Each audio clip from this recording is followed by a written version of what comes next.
Hey everyone, we're getting into what's called quadratic functions, and so these guys right here.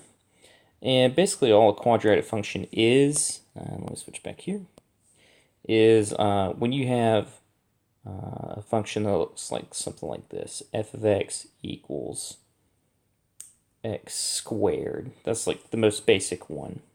So we're going to be looking at those very, very closely. So today we're looking at some key characteristics of what a quadratic function is.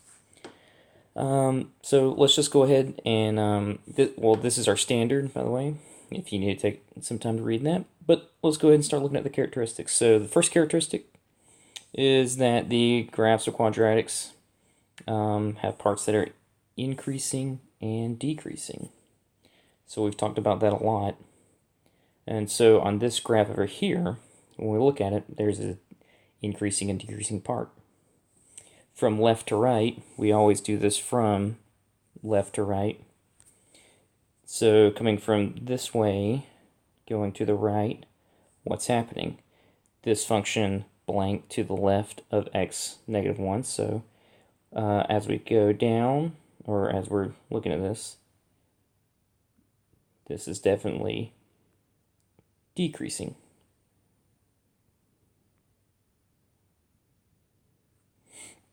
Okay, to x of negative 1. Here's negative 1 right here.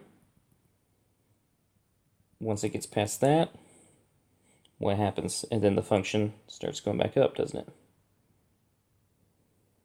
So over here it's decreasing. On this side it's increasing. It gets cut in half right here. Okay. So f of x decreases from negative infinity to negative 1 and increases from negative 1 to positive infinity, because remember we're going negative infinity here and positive infinity over here. All right, so that's decreasing and increasing, and that's really as deep as that gets for quadratics. So characteristic 2. The maximum value or minimum value of a quadratic function is called, this is big, is the vertex, okay? That's the maximum value or the minimum value. Okay, so this is a critical point here. So basically, when you see that graph bottom out, let's say at this point right here, this is called the vertex. Okay, and you just label it using your x and y coordinate. So here we're at negative 1, negative 2, and then it goes up 1. So the point here is negative 2, 1. And that is your vertex. And this is definitely also a minimum of your graph. Okay. So continuing with that, it reaches its max value to the left of if the left is increasing and then it starts decreasing. So if it goes up and comes down, clearly that's going to be a maximum. Okay, so here we can just label the coordinate 1, 2, 3. So we got 3, and then 1, 2, 3, 4. So this point is 3, 4. The vertex is 3, 4. It reaches its maximum value is actually 4, and it reaches that at 3. Okay, because it is gonna at 3, it goes all the way up to 4. Conversely, this one, you've got a vertex here, 1, 2, 3, 4, and then down 3. So this is 4, and then down 3 would be negative 3. So it's 4, negative 3, and it reaches its minimum value of negative 3 at 4. Okay, so it's a different way to say it right there. So continuing on, looking here,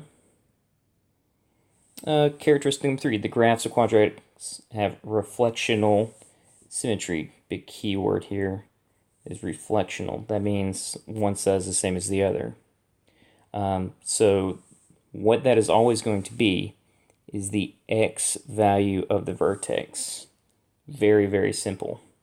Because at the x value of the vertex, at the x value of the vertex, you have this line here, and as you can see, on the right side is the same as on the left side. So first thing is, what is the vertex? Well, that's this point here. It's 2, -3.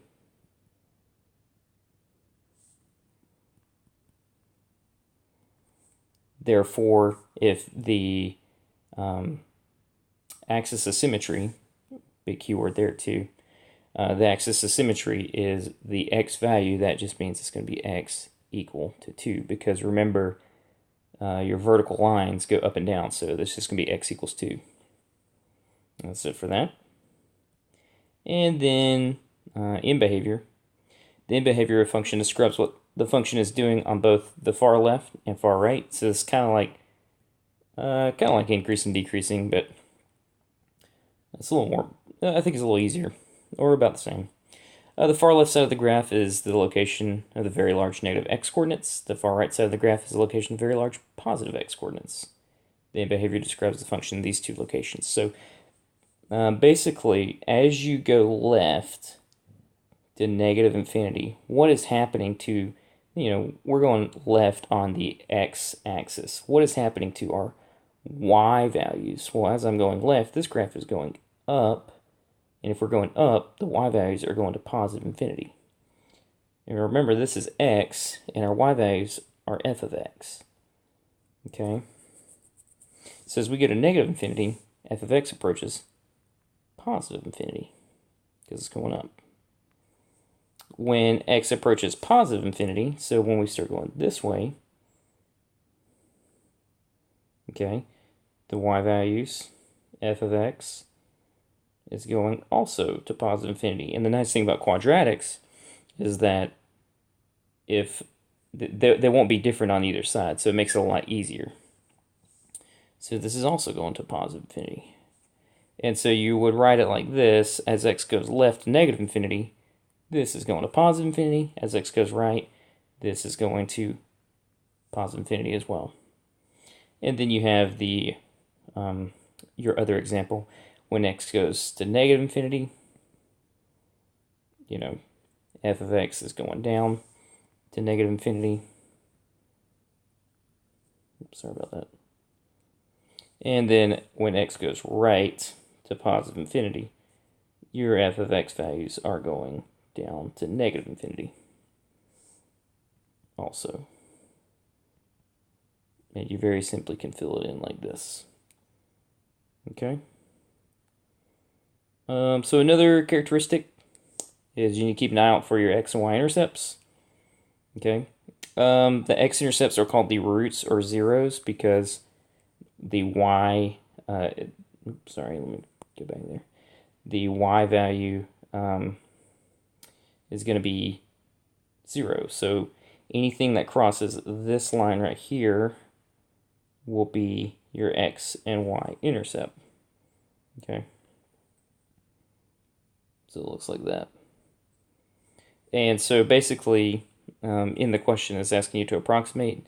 This looks like about 0.30, and this one looks about like 1, 2, 3, let's say 3.60,